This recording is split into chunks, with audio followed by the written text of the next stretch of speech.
ক্রমাগত ঊর্ধ্বমুখী ডলারের বাজার হঠাৎ করে আরও অস্থির হয়ে পড়েছে। প্রাথমিকভাবে 6 কারণে ডলারের বাজার অস্থির হয়ে পড়ে বলে মনে করছে বাংলাদেশ ব্যাংক।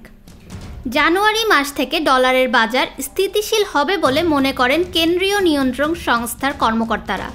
গতকাল সোমবার ডলারের দাম নিয়ে এসব তথ্য জানায় বাংলাদেশ ব্যাংক।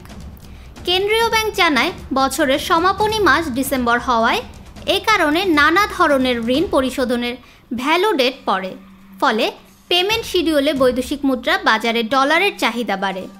আন্তর্জাতিক মুদ্রা তহবিলের টার্গেট পূরণ করার লক্ষ্যে বাংলাদেশ ব্যাংক সম্প্রতি ডলার বিক্রি বন্ধ রেখেছে। বাংলাদেশের রেটিং অবনমনেও ডলারের বাজার অস্থির হয়ে উঠেছে, ফলে বেড়ে গেছে ডলারের দাম। রেমিটেন্স আহরণে অ্যাগ্রিগেটরদের একচেটিয়া ও মধ্যস্থভোগী ভূমিকা বাজার বিনিময় হারের কারণে এ বাজারে অস্থিতিশীলতা পরিলক্ষিত হয়েছে। ডলারের দাম স্থিতিশীল রাখতে বাংলাদেশ ব্যাংক উদ্যোগও নিয়েছে। তার মধ্যে অন্যতম হল রেমিটেন্স আহরণের বিনিময় হার সর্বোচ্চ 123 টাকা প্রতি ডলার নির্ধারণ করেছে।